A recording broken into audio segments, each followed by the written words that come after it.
So hello everyone, this is Sivakant. So let's start today's current affairs. So आज के current affairs में GS3 का मुद्दा था public distribution system PDS। The Hindu के पेज नंबर 10 पे था। हाइलाइटर ले लेते हैं। तो इसमें न्यूज़ क्या था कि food security act has revamped PDS।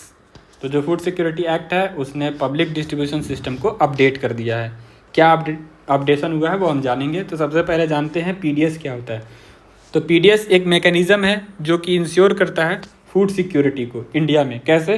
तो वो फूड को डिस्ट्रीब्यूट करता है, अंडर प्रिविलेज जो लोग हैं उनको सब्सिडाइज प्राइस पे फूड देता है। जैसे कि आपके यहाँ भी आपने PDS के शॉप देखे होंगे, सरकारी राशन की दुकान, तो वही है पब्लिक डिस्ट्रीब्यूशन सिस्टम। इम्प्लीमेंट कौन करता है? तो दोनों करते हैं, सेंटर भी करता है और स्टेट भी करता है। कैसे करते हैं? तो एक हमारे पास कॉरपोरेशन है, उसका नाम है FCI, food corporation of India. वो एक नोडल एजेंसी है पब्लिक डिस्ट्रीब्यूशन सिस्टम के अंदर। ठीक है, तो इसका FCI का क्या क्या काम है? इकोनॉमिक कॉस्ट यानी ग्रेन को परचेज करना, MSP पे मंडी फीस देना, फिर उसके बाद टैक्सेस देना, और फिर उसको पैकेज करना, पैक करके उसको ट्रांसपोर्ट करना, उसके बाद उसको अपने गोदाम में रखना होता है, फिर गोदाम से निकाल के जो शॉप है पब्लिक डिस्ट्रीब्यूशन शॉप वहाँ तक पहुँचाना, जिसको ऑपरेशनल कॉस्ट बोलते हैं। ये सब कुछ बियर करता है FCI। उसके बाद जो फूड ग्रेन्स है वो जाता है पब्लिक डिस्ट्रीब्यूशन सिस्टम पे। ठीक है, और कहाँ जाता है? यहाँ से जाएगा तो यहाँ से लोगों को मिलता है राशन पे, जैसे 3 रुपये किलो चावल, 2 रुपये किलो गेहूँ, 1 रुपये किलो मोटा अनाज, इस तरह से करके दिया जाता है। मिड डे मील जो बच्चों को हम देते हैं, दोपहर का खाना सरकारी स्कूलों में, वहाँ जाएगा। न्यूट्रिशनल स्कीम जैसे पोषण अभियान के तहत जो महिला है, प्रेग्नेंट लेडी है जो लैक्टेशन पे है, बच्चों को दूध पिला रही है, उसको, छोटे कुपोषित बच्चों को अनाज देना। एक्सपोर्ट करना है, एक्सपोर्ट भी करते हैं कभी। मार्केट में मान लो किसी चीज़ की प्राइस बढ़ गई तो क्या करेगा? सरकारी गोदाम से, हम FCI के गोदाम से ढेर सारा अनाज जो है बाहर मार्केट में निकालेंगे ताकि उसका प्राइस कम हो जाए और लोगों को सस्ते में अनाज मिले। तो ये बेसिकली प्राइस कंट्रोल के लिए ओपन मार्केट सेल होता है। ये आप इकोनॉमिक्स में पढ़ेंगे और मैंने मोटा मोटी जो बताया है वही होता है। ठीक है, तो under the PDS different category के बेनिफिशरी होते हैं। कौन कौन से कैटेगरी के बेनिफिशरी होते हैं? तो हाउस होल्ड जो कि नेशनल फूड सिक्योरिटी एक्ट के अंदर आते हैं, और जो नॉन NFSA वाले हैं, तो जो नॉन सब्सिडाइज प्राइसेस पे फूड को रिसीव करते हैं। सब्सिडाइज पे रिसीव करेगा तो इस एक्ट के अंतर्गत आएगा, नहीं है सब्सिडाइज पे तो वो नहीं आएगा। अब देखो, इंडिया जो है मेजर फूड प्रोड्यूसर है, ठीक है, और एक्सटेंसिव फूड सिक्योरिटी स्कीम भी अपने यहाँ है, लार्जेस्ट PDS सिस्टम भी है वर्ल्ड का। फिर भी इंडिया जो है 111वें रैंक पे आता है 121 कंट्री में। किस पे? Hunger index, global hunger index जो रिलीज हुआ था 2023 में, उसमें इंडिया की रैंक 111वां थी 121 में। 121 टोटल कंट्री, उसमें से 111, मतलब पीछे से टॉपर है, एक तरीके से आप समझ सकते हैं। तो ऐसा क्यों है? अब देखो, पाकिस्तान से भी गया गुजरा हालत है। तो इसका तो कुछ हंगर इंडेक्स में केवल पेट भरना नहीं आता, इसमें न्यूट्रिशन की बात आती है, पर हम पेट भरने पर ध्यान देते हैं। हमारे यहाँ ज़्यादातर अनाज सेरल होते हैं, मतलब अनाज होते हैं जिसमें कार्ब्स होता है, प्रोटीन और जो मिनरल्स हैं उसकी कमी होती है, इसकी वजह से हमारा रैंक इतना ख़राब है। खैर, ये बात की हैं, उस पर भी हम बात नहीं करेंगे, लंबा टॉपिक हो जाएगा। तो हम आते हैं चैलेंजेस जो हम फेस करते हैं, जो हमारी ये पब्लिक डिस्ट्रीब्यूशन सिस्टम है, चैलेंजेस क्या क्या फेस करती है। तो सबसे पहले है प्रोक्योरमेंट साइड। तो जो हम प्रोक्योरमेंट करते हैं वो ओपन एंडेड पॉलिसी है, कोई ऐसा एक्ट नहीं बनाया गया कि भाई इतना ही है, नो लिमिट, हम चाहे तो 10 किलो खरीदें या फिर पूरा मार्केट ही खरीद डालें। तो इस केस में क्या होता है कि सही से खरीदारी नहीं करते हैं, कुछ लोग अनाज खरीदते हैं, कुछ का नहीं खरीदते हैं, तो किसान परेशान रहता है। MSP भी जो सरकार डिसाइड करती है, MSP में सबका अनाज खरीद नहीं पाती, तो सबका अनाज बिकता नहीं, तो सस्ते में चला जाता है, बीच के ब्रोकर्स उसको ले जाते हैं। तो प्रोक्योरमेंट एक बड़ा चैलेंज है। स्टोरेज की फैसिलिटी नहीं है, बफर स्टॉक बहुत कम है, जितना है वो भर जाते हैं, ओवरफ्लो होने लगते हैं, फिर अनाज सड़ने लगता है। फिर कैरिंग कॉस्ट, जो कैग का रिपोर्ट है उसमें हाई कैरिंग कॉस्ट जो है इसमें जाता है। अब MSP पॉलिसी की बात करते हैं। MSP पॉलिसी मतलब मिनिमम सपोर्ट पॉलिसी जो है ये दिया जाएगा किसानों को, ऐसा ये होता है। तो इसमें क्या क्या आता है? तो किसान जो है कोर्स ग्रेन, एक तो कोर्स ग्रेन क्या है, जो मोटे अनाज हैं जिसको मिलेट्स बोलते हैं, या इसको हम श्री अन्नम भी बोलते हैं। जैसे इंटरनेशनल ईयर ऑफ मिलेट्स मनाया गया था 2023 में, जब ये अपना G20 का समिट हुआ था। तो ये जो MSP है, तो MSP इस पे जो मिलता है और कंपेरिजन टू जो सेरेल पे मिलता है, तो सेरेल का पैदावार ज़्यादा होता है, जैसे गेहूँ राइस वगैरह हो गया, इसका पैदावार ज़्यादा होता है और MSP भी अच्छी मिलती है। तो किसान जो है मोटे अनाज से इधर शिफ्ट होते हैं, मोटा अनाज का पैदावार कम होता है, तो ये एक दिक्कत है। और उसके बाद थोड़ा MSP इस पर बढ़ाना चाहिए कोर्स ग्रेन पे, क्योंकि इसका पैदावार कम हो रहा है, ताकि लोग मोटे अनाज भी बोएं। फिर जो अपना चौथा जो सबसे बड़ा चैलेंज है वो है न्यूट्रिशन। तो कंप्लीट न्यूट्रिशन नहीं मिलता है, क्यों? क्योंकि ओनली वीट, राइस यही बोते जा रहे हैं और इसी पे MSP मिल रहा है, सरकार भी इसी को प्रोक्योर किए जा रही है। ऑयल सीड हो गया जिसमें अपना vitamin E, omega 3 fatty acid वगैरह रहता है, इस पर कोई ध्यान नहीं है। प्रोटीन के लिए दाल है, दालों पे कोई ध्यान नहीं है, क्यों? क्योंकि इनका पैदावार कम होता है। MSP थोड़ा ज़्यादा दिखेगा, लेकिन ओवरऑल अगर प्रोडक्शन प्लस MSP को अगर आप कंक्लूड करते हैं तो 1 बीघा में जितना मुनाफा आपको गेहूं लगाने में होगा उतना पल्सेज में नहीं होगा। पल्सेज में प्रोटीन होता है तो पेस्ट भी ज़्यादा लगते हैं और पूरा पल्सेज खा जाते हैं, तो ज़्यादा नुकसान होता है, तो लोग पल्सेज भी नहीं बोते हैं। तो ये एक 4 समस्या होगा: procurement, lack of storage infrastructure, MSP policy and lack of complete nutrition. अब डिस्ट्रीब्यूशन चैलेंज, डिस्ट्रीब्यूट करना है। MSP तो आपने खरीद लिया, गोदाम में भर लिया, अब उसको डिस्ट्रीब्यूट करना है, तो डिस्ट्रीब्यूट कैसे करेंगे? तो उसको डिस्ट्रीब्यूशन में कवरेज इशू आता है। डिस्पाइट इम्प्रूवमेंट बहुत किया गया, लेकिन कवरेज अभी भी नेशनल फूड सिक्योरिटी एक्ट के अंतर्गत फॉल करता है।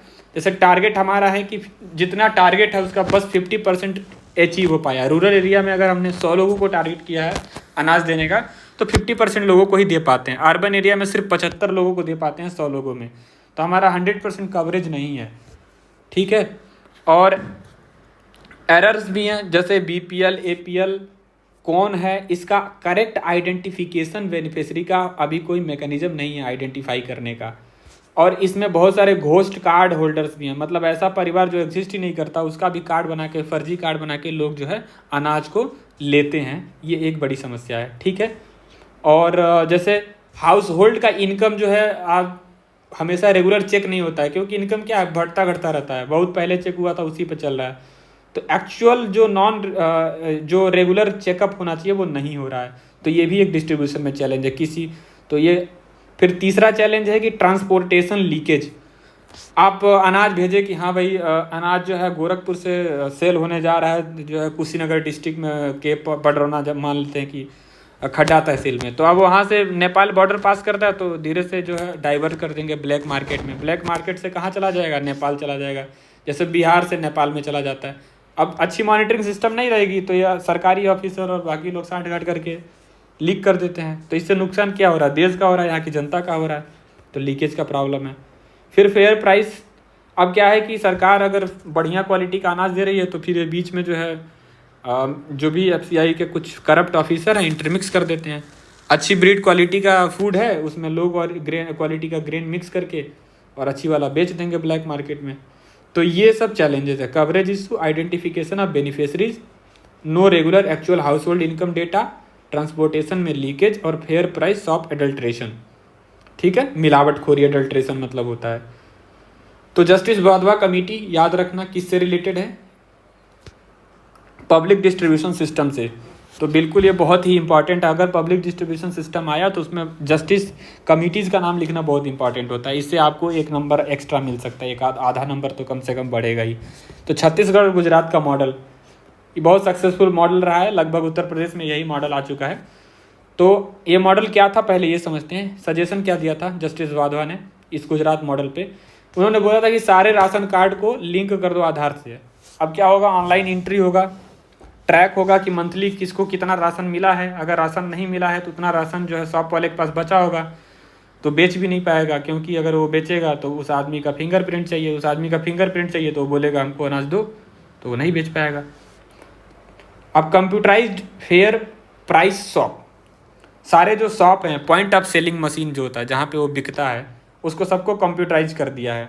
डायरेक्ट बेनिफिट ट्रांसफ़र, जो भी अगर पैसा वगैरह ट्रांसफ़र करना है तो सीधा उस जो खाता जुड़ा हुआ, बैंक अकाउंट जो जुड़ा हुआ है, उसमें डायरेक्ट ट्रांसफ़र करेगी सरकार। कि अगर मान लो अनाज नहीं है, अनाज का प्रोक्योरमेंट नहीं हो पाया एमएसपी पे, या फिर गोदाम में अनाज प्रोक्योर किया था, सड़ गया था, तो उस केस में सरकार क्या करती है, अनाज न दे करके पैसा दे देती है कि तुम मार्केट से खरीद लो। तो पैसा अब उस पब्लिक डिस्ट्रीब्यूटर को नहीं देगी, सीधा उसके खाते में ट्रांसफ़र कर देगी। जीपीएस टेक्नोलॉजी, अब जो ट्रक है, जिसको हम ट्रक को मूव कर दे रहे हैं कहाँ, ब्लैक मार्केट में, उसमें जीपीएस टेक्नोलॉजी लगाओ तो हम ट्रक को, जो ट्रक है उसको ट्रैक कर पाएंगे। तो सही जगह लोकेशन पे जाना चाहिए। अगर जैसे मान लो अनाज आ चुका है तो एसएमएस आ जाएगा किस पे, जो भी जिनको अनाज लेना है, तो एसएमएस बेस्ड मॉनिटरिंग सिस्टम कर दिया। फिर क्या होगा, वेब बेस्ड सिटीजन पोर्टल, अगर आपको कोई भी शिकायत है कि आपको पूरा अनाज नहीं मिला, या फिर आपको अंगूठा लगवा लिया लेकिन 2 किलो अनाज की जगह 1.5 किलो दिया, तो आप जाओ रीडेसल पोर्टल पे, वहाँ पे आप इमेज अपलोड करो, शिकायत दर्ज करो ऑनलाइन, और उसके वो जो पब्लिक डिस्ट्रीब्यूटर है उसके ऊपर कार्रवाई हो जाएगी।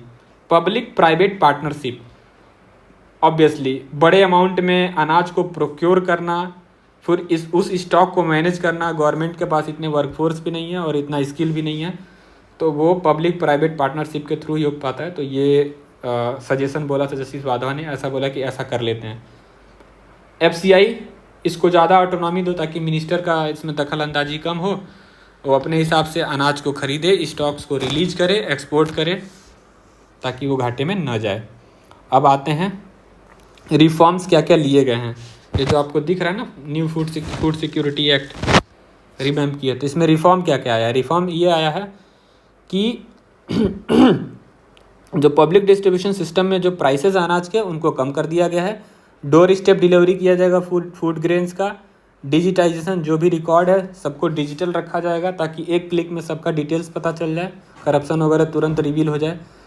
अब प्राइवेटाइज पब्लिक सिस्टम नहीं है, डीप्राइवेटाइज कर दिया गया। तो डीप्राइवेटाइज करने का मतलब क्या हुआ कि लोकल पंचायत को दे दो, चुनाव होगा हर साल, जो आएगा वो करेगा। ऐसा नहीं कि एक आदमी ले लिया लाइसेंस और बैठा हुआ है पूरे सालों साल, पूरा जो है जीवन भर वही डिस्ट्रीब्यूट कर, ऐसा नहीं है। लोकल पंचायत को दे दो या फिर सेल्फ हेल्प ग्रुप के पास चला जाएगा, और हमेशा ये चेंज होता रहेगा। तो इसमें थोड़ा करप्शन का स्कोप घट जाएगा। आधार बेस्ड बायोमेट्रिक ऑथेंटिकेशन, जिसको अब्बा बोलते हैं, अपना अंगूठा लगाइए, आधार लिंक्ड है, आइडेंटिफाई हो जाएगा, तभी आपको अनाज मिलेगा। तो इससे लीकेज जो है बच जाएगा। तो इम्पैक्ट क्या हुआ इस रिफॉर्म का, लीकेज रिडक्शन, बात हम लोग कर लिए कि भाई अब लीकेज नहीं हो पाएगा। कितना लीकेज रिड्यूस हुआ 2022-23 में, आंकड़े जो रिपोर्ट आई है उसके हिसाब से 22% रिडक्शन हुआ है लीकेज में। अब्बा इम्प्लीमेंटेशन हुआ है। अब्बा आधार बेस्ड जो बायोमेट्रिक से पता चल जाएगा कि हाँ वो आदमी ज़िंदा होगा तभी अंगूठा लगा पाएगा। तो जो घोस्ट कार्ड हैं वो अपने आप ख़त्म हो जाएंगे। अब्बा इम्प्लीमेंटेशन से घोस्ट कार्ड निकल गए, जो जिंदा है बस उन्हीं का कार्ड है, जो एक्चुअल में एग्जिस्ट करते हैं उनका कार्ड है। ठीक है, अब जान लेते हैं नेशनल फूड सिक्योरिटी एक्ट 2013 में क्या क्या हुआ था। तो इसका एम था फूड सिक्योरिटी प्रोवाइड करना, किसके थ्रू, पब्लिक डिस्ट्रीब्यूशन सिस्टम के थ्रू। कैसे ग्रेन देना, आपको सब्सिडाइज देना है, छूट पे देना है। प्रायोरिटी हाउस होल्ड, 2 कैटेगरी के लोग हैं, एक प्रायोरिटी हाउस होल्ड्स हैं और एक अंत्योदय लोग हैं, अंत्योदय फैमिली। ठीक है अंत्योदय थोड़ी गरीब कैटेगरी में आती है। अब national food security act targeted highly subsidized grain 50% rural 75% urban population को देना है। Currently only 60% had access to the PDS, जो भी गरीब लोग हैं उसमें केवल 60% लोगों को पीडीएस का एक्सेस है। 81 करोड़ लोग जो है कवर्ड हैं नेशनल फूड सिक्योरिटी एक्ट के अंतर्गत। क्या क्या फूड देंगे, राइस देंगे 3 रुपये किलो, गेहूँ देंगे 2 रुपये किलो, और मोटा अनाज यानी ये ज्वार बाजरा रागी और क्या कोदो मड़ुआ, ये 1 रुपये किलो देंगे। ठीक है, फूड ग्रेन इंटाइटलमेंट क्या है, अब इसमें किसको कितना देंगे। जैसे प्रायोरिटी हाउस होल्ड का अगर आपके पास कार्ड है तो 5 किलो अनाज मिलेगा पर पर्सन पर मंथ। अगर आपका पास अंत्योदय कार्ड है, मतलब आप बहुत गरीब हैं, बिलो पॉवर्टी लाइन है, तो आपको 35 किलो मिलेगा पर हाउस होल्ड पर मंथ। ठीक है, पर हाउस होल्ड पर मंथ, लगभग 7 लोगों के अन्न के बराबर है प्रायोरिटी का अगर आप देखेंगे तो। In case of non supply of food grains, अगर नहीं है फूड ग्रेन की सप्लाई, जैसा मैंने आपको पहले बताया, तो आपको हम दे देंगे पैसा, अलाउंस। अलाउंस ले लीजिए, स्टेट जो भी जिस राज्य में रहते हैं वहाँ की राज्य सरकार आपको अलाउंस देगी। अच्छा, कार्ड किसके नाम से बनेगा? जो घर के सबसे बड़ी महिला होगी, 18 साल से ऊपर की उम्र होनी चाहिए, और जो सबसे बड़ी महिला होगी वो उसे ही हेड ऑफ हाउस होल्ड माना जाएगा, और उसी के नाम पे राशन कार्ड इशू किया जाएगा। ये कानून में लिखा है, ठीक है, कानून ऐसा कहता है। तो घर में मम्मी है सबसे बड़ी, तो मम्मी के नाम पे, दादी हैं तो दादी के नाम पे कार्ड बनेगा, ठीक है। रिस्पॉन्सिबिलिटीज़ की बात कर लेते हैं। तो रिस्पॉन्सिबिलिटीज़ क्या क्या है? तो दो सरकारों में, एक सेंट्रल गवर्नमेंट और स्टेट गवर्नमेंट, दोनों की रिस्पॉन्सिबिलिटी है। फूड को प्रोक्योर करना, इकट्ठा करना, ये सेंट्रल गवर्नमेंट का एफसीआई करता है। फिर उन्हें अलग अलग राज्यों में एलोकेट करना, बांटना, वो भी एफसीआई करेगा, सेंटर करेगा। फिर बांटना, एलोकेट करके उनको ट्रांसपोर्ट करना कहाँ तक? एफसीआई के गोडाउन से उठाना है, और जो दुकान है, सरकारी दुकान है स्टेट गवर्नमेंट का, फेयर प्राइस शॉप जिसको बोलते हैं, जहाँ से एक्चुअली लोग आते हैं झोला लेके अनाज ले जाते हैं, वहाँ तक पहुँचाने का खर्चा, तो खरीदने का खर्चा, एलोकेट करने का पूरा स्ट्रैटेजी, और ट्रांसपोर्ट करने का ये पूरा खर्चा सेंट्रल गवर्नमेंट उठाती है। स्टेट गवर्नमेंट क्या करेगी? फिर वो इस एक्ट का इफेक्टिवली इम्प्लीमेंटेशन हो रहा है कि नहीं, ये इंश्योर करेगी। आइडेंटिफाई करेगी कौन सा घर है जो एलिजिबल है इस राशन को लेने का, और उसके बाद उस घर के लिए राशन कार्ड इशू करेगी। तो घर को आइडेंटिफाई करना, उसके लिए राशन कार्ड इशू करना, ये स्टेट का काम है। इफेक्टिव इम्प्लीमेंटेशन एक्ट का देखना स्टेट का काम है। Distribution of food grains through public, through ये फूड, यह जो अपना आखिरी दुकान है ना, फूड प्राइस शॉप, तो ये डिस्ट्रीब्यूशन वहाँ से अच्छे से हो। यहाँ तक तो पहुँचा दिया था सेंट्रल गवर्नमेंट ने, लेकिन यहाँ से डिस्ट्रीब्यूशन सही से हो, ये स्टेट गवर्नमेंट का काम है देखना। लाइसेंस इशू करना किसी भी फूड प्राइस शॉप को, ये भी स्टेट गवर्नमेंट का काम है। अगर कोई शिकायत आती है, जैसे मैंने बताया ना, यहाँ पे पोर्टल की बात की गई थी, वेब बेस्ड सिटीजन पोर्टल, ये वाला, अगर इस पोर्टल की जो बात की गई है, इस पोर्टल पे अगर कोई शिकायत आती है तो उसको रीएड्रेस करना। रीड्रेस मतलब होता है कि निवारण करना। तो शिकायत का निवारण करने का काम जो है ग्रीवांसेस का, ये हमारा स्टेट गवर्नमेंट का काम है, ठीक है। तो new rules, free food grains to all 81 crore beneficiary for 5 years, ठीक है, स्टार्टिंग फ्रॉम जनवरी 2024। पीएम गरीब कल्याण योजना, पीएम गरीब कल्याण योजना के अंतर्गत 81 करोड़ लोगों को अगले 5 साल तक हम फ्री में फूड देते रहेंगे, ऐसा नया रूल आया है, ठीक है। तो ये तो ख़त्म हो गया। इसमें एक इम्पॉर्टेंट चीज़ ये थी कि एमएसपी, ये जो ख़रीदारी करने का काम है ना एमएसपी पे, वो क्या चीज़ होता है, क्या क्या गवर्नमेंट एमएसपी पे ख़रीदती है। जैसे मैंने आपको यहाँ पे दिखाया था, ये देखो, एमएसपी पॉलिसी जो है, farmers shifted from coarse grain to cereal. तो एमएसपी पॉलिसी क्या है गवर्नमेंट की, और ये थोड़ा सा जान लेते हैं इसके बारे में। और ये इसमें केवल व्हीट एंड राइस ही ये लोग प्रोक्योर कर रहे हैं, पर कानून ऐसा नहीं है। अब देखो यहाँ पे non inclusion of oil seed and pulses, मैंने अभी थोड़ा ज़्यादा रेड किया ताकि पता चले आपको कि इसमें ऐसा कर रहे हैं लोग, पर एक्चुअल कानून कैसा है वो आपको दिखाते हैं यहाँ पे। तो एमएसपी ये पॉलिसी है, ठीक है। इस पॉलिसी में टोटल 14 खरीफ खराफ आते हैं, 7 रबी आते हैं, और 4 ये कैलेंडर ईयर के क्रॉप्स आते हैं, ठीक है। तो ये 14 और ये 7, 21 और एक 22, ठीक है। तो 14 इसमें धान हो गया, पैडी, जवार, बाजरा, रागी, मेज, मक्का, अरहर यानी तुअर दाल, मूंग की दाल, उड़द की दाल, cotton, groundnut, sunflower, soybean, sesame और नाइजर सीड। नाइजर सीड मतलब तिल का तेल होता है। ये सेसमे और ये तिल का तेल है, ये अलसी का तेल है, तो ये दोनों। खरीफ में, रबी में क्या क्या आएगा? वीट, बार्ले, ग्राम, मसूर, rape seed and mustard and sunflower और तोरई। तो देखो इसमें एक्चुअली ना टोटल 22 क्रॉप है। ये थोड़ा डेटा थोड़ा पुराना है, मेरे को ऐसा लग रहा है ये जो दोनों चीज़ है ना ये सेम ही हो गया। जैसे रेप सीड है और मस्टर्ड है और तोरई एक ही फैमिली के ये प्लांट है। ये थोड़े काले कलर का इसका दाना होता है, इसका पीला होता है, और इसका थोड़ा काला ही होता है। तो ये एक ही फैमिली के हैं, तो ये कुल मिला के 6 ही होना चाहिए। जैसे कि यहाँ पे देखो लिखा भी है 22, और 2 इधर कैलेंडर ईयर के क्रॉप होते हैं। जैसे कोपरा, कोपरा क्या होता है, कोकोनट जो होता है ना, कोकोनट, कोकोनट का जो ऊपर का जो छिलका होता है ना, उसको कोपरा बोलते हैं। मतलब ये कोपरा और ये जूट, मतलब ये एक तरीके से ये दोनों एक हो गया। डी हस्क्ड कोकोनट, छिला हुआ कोकोनट। जूट हो गया, जूट आपको पता है जिससे ये बैग वगैरह बनता है, वेस्ट बंगाल का ये एक तरीके से वो है सिंबल, मतलब वहाँ पे बहुत खेती होती है इसकी। शुगर केन, गन्ना, इस पे फेयर रिमरेंडेटिव प्राइस होता है, FRP होता है, वो डिसाइड करते हैं।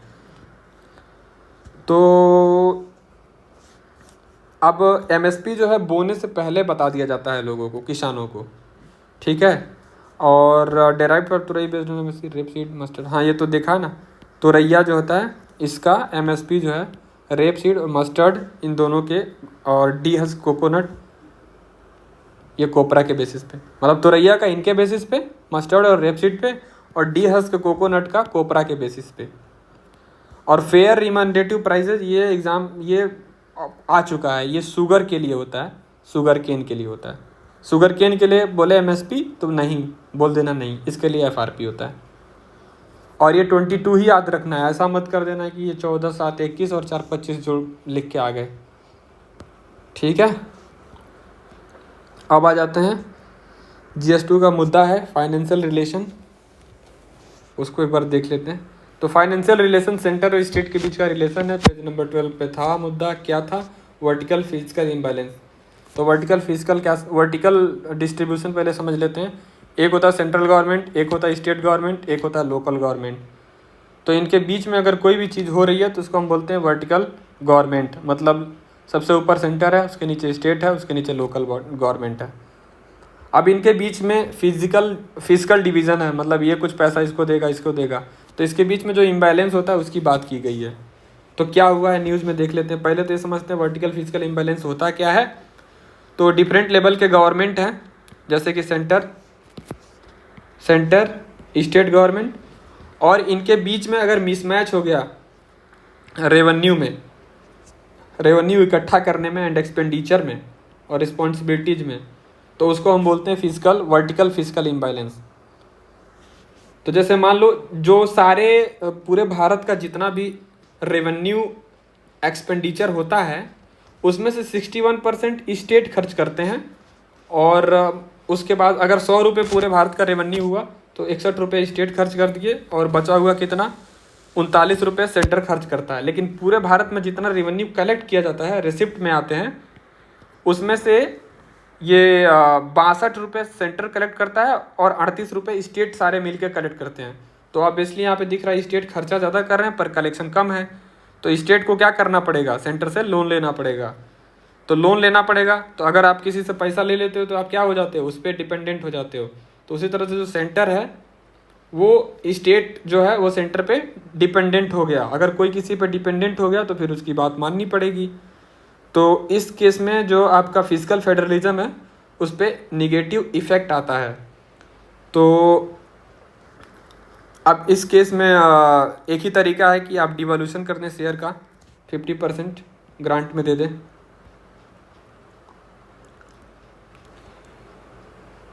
ठीक है।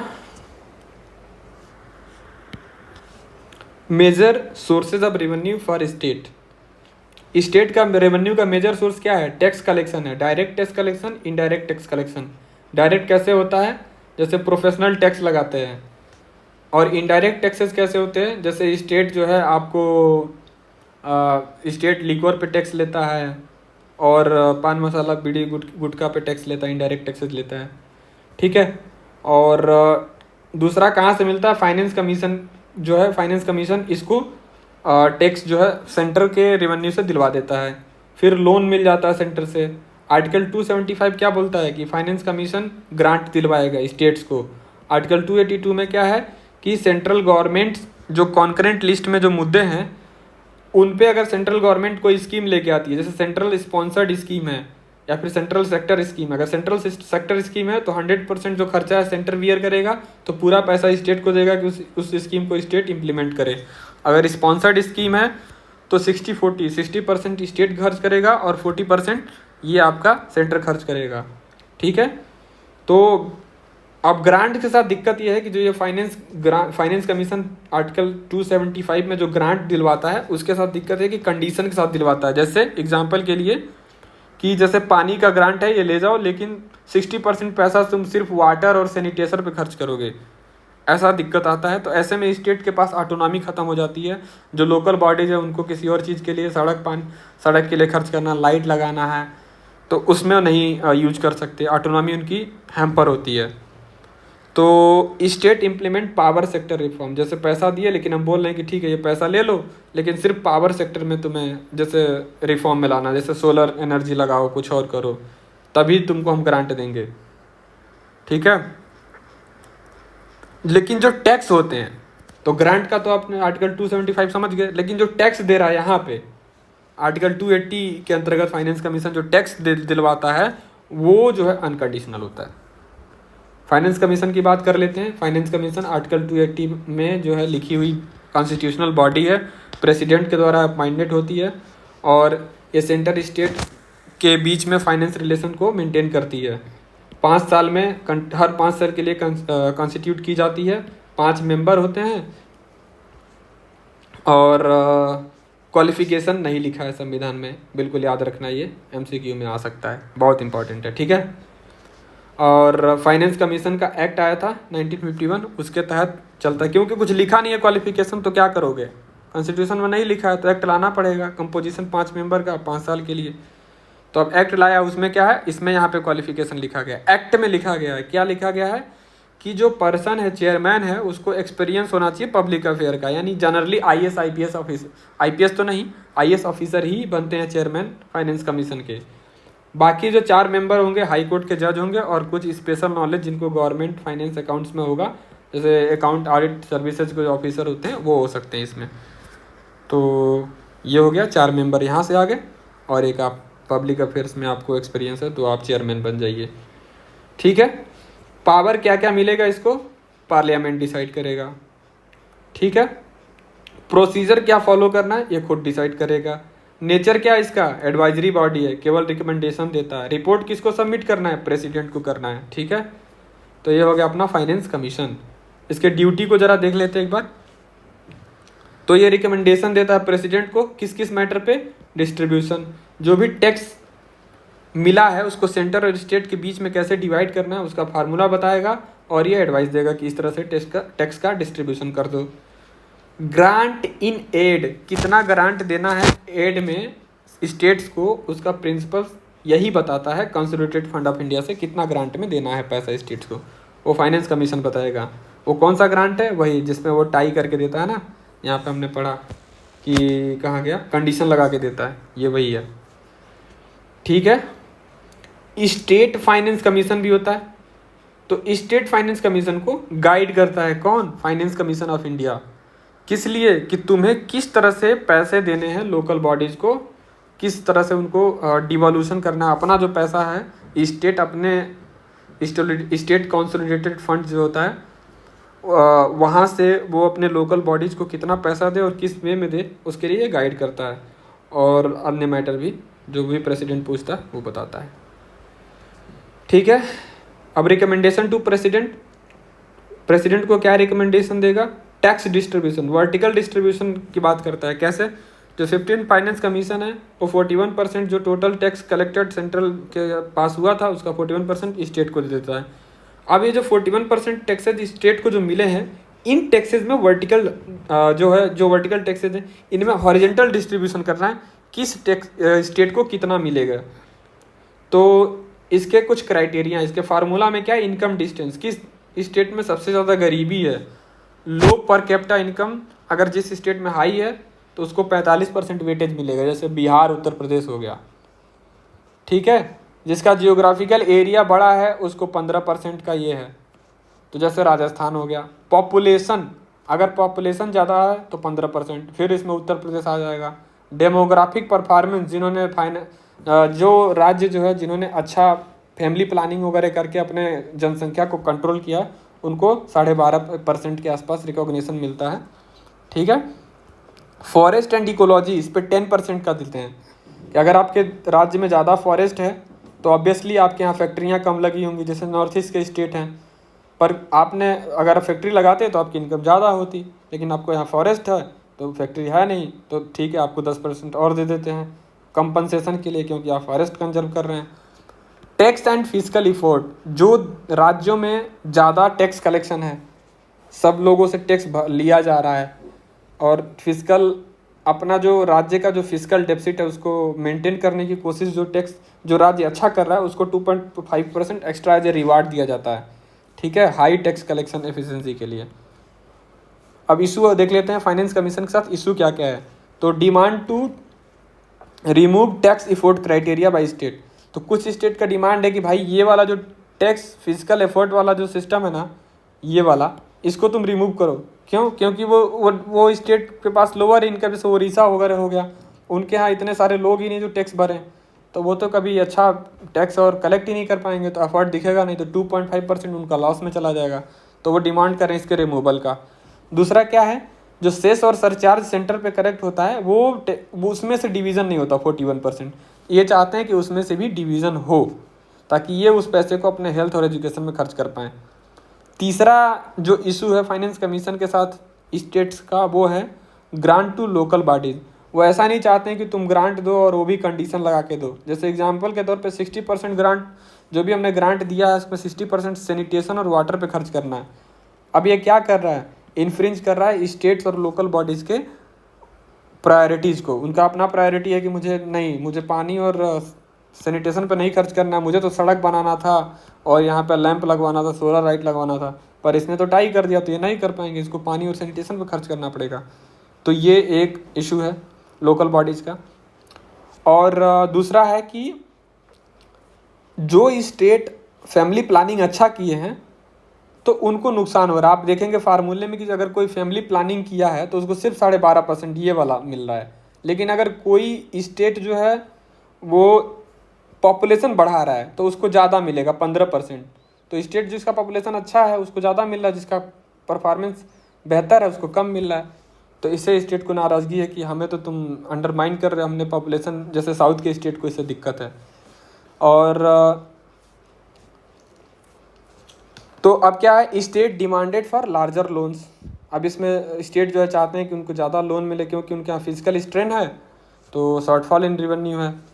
अब स्टेट्स को फिर एक दिक्कत है, जैसे कि एक नॉन लैप्सेबल डिफेंस फंड बनाया गया है, तो स्टेट ने क्वेश्चन किया है रैशनलिटी पे कि डिफेंस और सिक्योरिटी पे ज़्यादा बर्डन हम डाल रहे हैं अपने फंड पे, ये अच्छी बात नहीं है। ये नॉन लैप्सेबल फंड है तो फिर डिफेंस क्या करेगा, सही से काम नहीं करेगा। अगर लैप्सेबल होता है तो अच्छे से उस पर वर्क करते हैं। तो ये एक रैशनलिटी पे इसको क्वेश्चन उठाया गया है।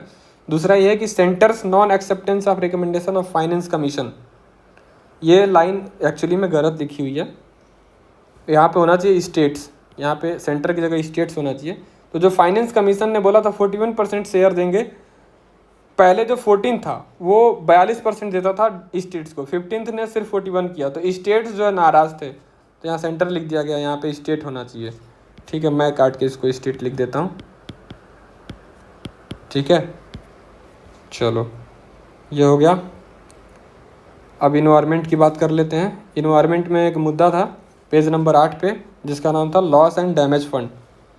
ठीक है, तो केरला जो है, क्या Kerala loss and damage fund से पैसा ले सकता है, ऐसा ये न्यूज़ था, हेडिंग था, तो वो तो देख लेते हैं। पहले लॉस एंड डैमेज फंड जानते हैं क्या होता है। तो अगर कोई भी देश है और उसका कोई भी रीजन है, अगर वो इकोनॉमिक और नॉन इकोनॉमिक लॉसेस से सफ़र कर रहा है, लेकिन वो लॉस क्लाइमेट चेंज की वजह से हो रहा है, जैसे मान लो एक्सट्रीम वेदर कंडीशन हो गया, बहुत ज़्यादा फ्लड आ गया, बहुत ज़्यादा ड्रॉट पड़ गया, जैसे मानसून ही बहुत लेट आया, तो मान लो ऑनसेट बहुत लेट हुआ, तो हो सकता है कि वहाँ सूखा पड़ जाए, या फिर सी लेवल बढ़ गया, बहुत सारे इलाके डूब गए, जो भी कोस्टल एरिया थे जहाँ पे धान की खेती होती थी, पैडी कल्चर होता था, वो सब डूब गया। तो ऐसे केस में कोई भी क्लाइमेट चेंज से रिलेटेड कैलेमिटी आएगी तो फाइनेंशियल सपोर्ट करने के लिए लॉस एंड डैमेज फंड बनाया गया था। कौन मैनेज करता है इसको, वर्ल्ड बैंक मैनेज करता है, वो एक ट्रस्टी है इसका। ठीक है, कब बना था, COP26 इजिप्ट में हुआ था, COP27 जो है ग्लासगो में हुआ था यूके में, 27 इजिप्ट में हुआ था और 28 यूएई में हुआ था। तो बना तो ये अनाउंस तो हुआ था कि COP27 में, लेकिन ऑपरेशनलाइज हुआ COP28 में। ठीक है, नीड क्या है? फाइनेंशियल लॉसेज 2019 से 23 के बीच में देखोगे इंडिया में तो बहुत लॉस हुआ है, लगभग $56 बिलियन का लॉस हुआ है क्लाइमेट रिलेटेड डिजास्टर से। तो एक तो डिजास्टर आपको पता है 2018 में केरला में आया था, आपदा आई थी। तो केरला ने एक rebuild Kerala development programme launch किया गया था, ये भी जो है वर्ल्ड बैंक के द्वारा फंडेड था। ठीक है, अब तो हमारे यहाँ बहुत लॉस हुआ, हमारे यहाँ कैलेमिटीज़ बहुत आ रही हैं आजकल, तो वो उसके लिए है। और सजेशंस क्या क्या है?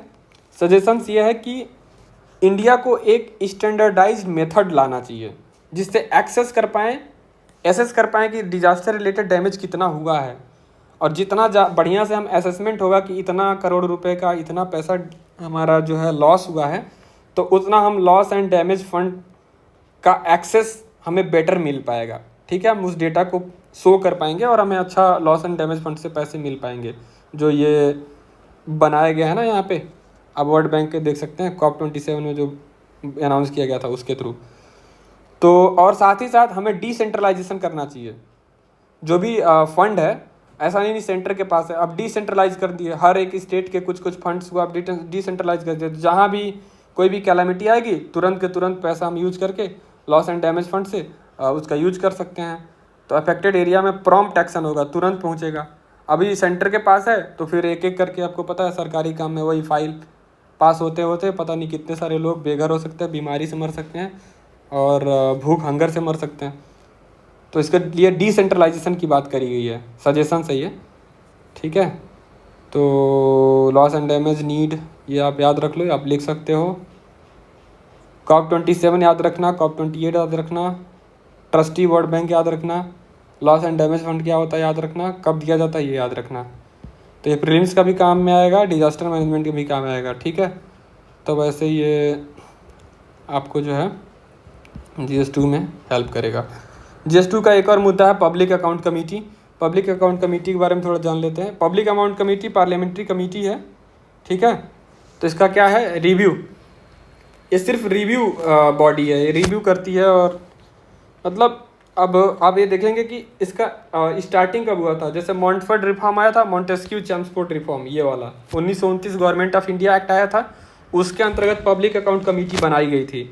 चेयरपर्सन कौन होता है? तो ऑपोजिशन पार्टी का ही मेंबर चेयरपर्सन हो सकता है, और उसको चूज कौन करेगा, अपॉइंट कौन करेगा? लोकसभा का स्पीकर करेगा। 22 मेंबर होंगे, 7 राज्यसभा से होंगे और 7 2 14 + 1 15 जो है लोकसभा से होंगे। ठीक है, तो मेंबर्स इलेक्टेड टू कमिटी, जो भी लोग इस कमिटी में आएंगे उनका टर्म सिर्फ 1 साल का होगा। सबसे इम्पोर्टेंट, मिनिस्टर कभी भी इसका मेंबर नहीं बन सकता। ऐसा नहीं है मिनिस्टर मेंबर बन के बैठा हुआ है, तो ध्यान रखना। और चेयरमैन याद रखना कि अपोजिशन पार्टी का मिनिस्टर मेंबर नहीं बन सकता, टर्म 1 साल का होता है। लोकसभा में 15, राज्यसभा में 7, 22 मेंबर होते हैं। 1921 में आया था, गवर्नमेंट ऑफ इंडिया 1919 के थ्रू आया था, मॉन्टेग्यू चेम्सफोर्ड रिफॉर्म में आया था। तो ये चीज़ें आप याद रखना, ये प्रीलिम्स का मुद्दा है, वहाँ काम आएगा। फंक्शन इंपॉर्टेंट है। मेन ड्यूटी क्या है कि कितना पैसा सरकार, पार्लियामेंट ने जो ग्रांट किया था सरकार को, सरकार कहाँ स्पेंड किया कितना, ये बेसिकली ये ध्यान रखता है, देखता है। एक तरीके का गार्जियन है, जैसे पापा बच्चे को 100 रुपये दिए तो पूछते हैं ना कितना कहाँ खर्च किए, बिल्कुल वैसा ही काम इसका पब्लिक अकाउंट कमेटी का है। लेकिन पापा पनिश भी कर देते हैं, पर ये पनिश नहीं करेगा। ठीक है, ये स्क्रूटनाइज करता है। किसको स्क्रूटनाइज करता है? कैग जो है ना, वो पूरा रिपोर्ट पब्लिश कर, कैग जो है पूरे गवर्नमेंट का जो है रिपोर्ट पार्लियामेंट में रखता है, और पब्लिक अकाउंट कमेटी जो है उसको स्क्रूटनाइज करती है, उस अकाउंट ऑफ गवर्नमेंट को। ठीक है, इंक्वायर करती है कि गवर्नमेंट का फंड जो है इस जो स्पेंड हुआ है वो सही जगह हुआ है कि नहीं, कहीं एक्सेस में एक्सपेंडिचर तो नहीं हो गया है, जितना होना चाहिए उससे ज़्यादा, वो चेक करती है। ओपिनियंस नहीं दे सकती पॉलिसी के रिगार्डिंग। अगर गवर्नमेंट कोई पॉलिसी लाई है तो ये नहीं क्वेश्चन कर सकती कि तुमने ये पॉलिसी क्यों लाया, वो क्यों लाया। बस इसको क्या है कि ठीक है, जो भी पॉलिसी लाया है उसमें पैसा सही से खर्च हुआ है कि नहीं, उतना ही ध्यान रखना है। अगर वो फाइनेंस से रिलेटेड पॉलिसी नहीं है तो उसको बिल्कुल कोई मतलब नहीं है। ठीक है, तो ये हो गया जैसे अगर एग्जाम्पल के तौर पे थोड़ा और क्लियरिटी के लिए मैं बता दूं तो जैसे प्रधानमंत्री हाइपोथेटिकल एग्जाम्पल सूटकेस ले लो योजना। अब सरकार सूटकेस बांट रही है सबको, तो इसको कोई फर्क नहीं पड़ता तुम सूटकेस क्यों बांट रहे हो। उसको बस ये है कि हर आदमी को 100 रुपये का सूटकेस दिए हो तो एक्चुअल में सूटकेस 100 रुपये का गया है कि नहीं, और 100 करोड़ लोगों को दिए हो तो 100 करोड़ लोगों को गया है कि नहीं, बस इतना ही ध्यान में रखना है। ये नहीं फर्क पड़ता कि सूटकेस किस बात का है। लेकिन अगर कोई फाइनेंस से रिलेटेड चीज़ें हैं, जैसे कि मान लो राफेल डील हो रहा है, या फिर मान लो जैसे कॉमनवेल्थ गेम में कहीं पैसा खर्च करके गेम वगैरह कर रहे हैं, तो वहाँ पे ये चीज़ें थोड़ा सा ध्यान रखती है, वहाँ पे ये इंक्वायरी कर सकते हैं। इसके पास पावर ऑफ सम्मन भी होता है, किसी को बुला सकती है इन्वेस्टिगेशन करने के लिए। ठीक है, इशूज़ क्या क्या है? अटेंडेंस ऑफ एमपी, जो भी अगर पब्लिक अकाउंट कमेटी के एमपी हैं कई बार एब्सेंट मारते रहते हैं, आधा तो एमपी खाली बैठा रहता है पार्लियामेंट का सेशन देखो तो ये क्वालिटी ऑफ वर्क पे बहुत बुरा असर डालता है, ये नहीं होना चाहिए था। फिर उसके बाद क्या क्या होता है, जो भी पॉलिसी है गवर्नमेंट कुछ भी पॉलिसी लेके आती है, it may be that policy will be bad for the common people, but ये क्वेश्चन नहीं कर सकती कि ये तुमने पॉलिसी क्यों लाया, केवल और केवल रिव्यू कर सकती है। So this is the second issue. दूसरा है कैग जो है अपना रिपोर्ट बहुत डिले में सबमिट करता है, तो जब ये डिले में सबमिट करेगा तो ये भी जो है इसका जो रिव्यू है ये पुश बैक हो जाता है, ये भी रिव्यू अच्छे से नहीं कर पाती। हो सकता है कि बहुत लेट सबमिट करेगा तब तक दूसरा टाइम आ जाएगा तो उसमें बिजी हो जाएंगी। फिर क्या क्या होता है, नॉन बाइंडिंग, इसका भी जो भी रिकमेंडेशन है वो नॉन बाइंडिंग है, ऐसा नहीं है किसी के ऊपर बाइंडिंग है। जैसे कॉमनवेल्थ गेम हुआ था तो पब्लिक अकाउंट कमेटी हाईलाइट की थी कि भाई इरेगुलरिटीज़ है, कॉस्ट जो है ओवर रन हो गया, जितना अंदाज़ा लगाया गया तो उससे ज़्यादा खर्च हुआ है, but non adherence to them led to the repeat of the such incident in the future event. अब ये इसका जो इसने जो भी रिकमेंडेशन दिया वो बाइंडिंग नहीं है, तो आगे फिर से ऐसा कुछ होगा तो फिर लोग ओवर रन करेंगे, फिर से फिजिकल डेफिसिट बढ़ाएंगे, तो इसकी जो नॉन बाइंडिंग रिकमेंडेशन होती है ये एक इशू है। फिर इसका जो भी पब्लिक अकाउंट कमेटी जो भी रिपोर्ट सबमिट करती है अपना ऑडिट का जो भी चेक करके, तो वो रेयरली जो है पार्लियामेंट में डिस्कस होता है। ठीक है,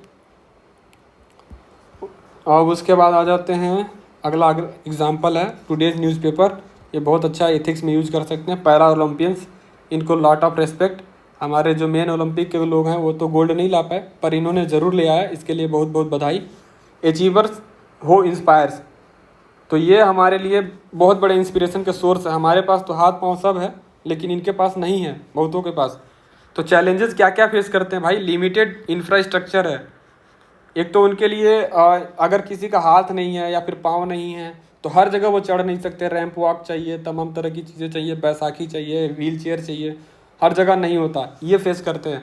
सोसाइटी में सपोर्ट की कमी होती है, जनरली लोग बायकॉट करते हैं, उनको पार्टी और ऑल में नहीं ले जाते, तो उनको इस बात की दुख होती है। कुछ लोग विजिबली इम्पेयर्ड है, मतलब आंखों से दिखता नहीं तो उनको दुनिया का पता नहीं, और लोग उनका मजाक भी उड़ाते हैं। ऐसा मैं नहीं करा, सब लोग करते हैं, लेकिन बहुत सारे लोग हैं, जनता जो है वो डिस्क्रिमिनेट करती है, स्पॉन्सरशिप नहीं करते कि भाई ये क्या करेगा, इसको छोड़ना, ये क्यों स्पोर्ट्स में जाएगा, प्रेज भी नहीं करते, ऊपर से लोग बोलते हैं तुम मंदिर पे जा भीख मांग।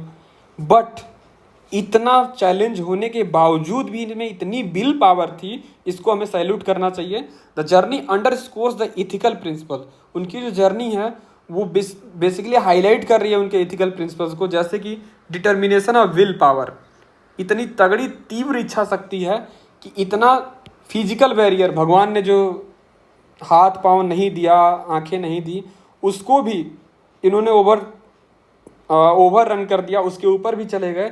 और सोशल बैरियर जो समाज उसको ताना बाना मारता है सुबह से लेकर शाम तक तुम कुछ नहीं कर सकते, उसको भी इन्होंने चुनौती दी, और उसके बाद अपने डिटर्मिनेशन और विल के दम पे भारत को गोल्ड मेडल दिलाया। इसके लिए बहुत बहुत सैल्यूट, और हमें भी बिल्कुल ऐसा ही करना चाहिए।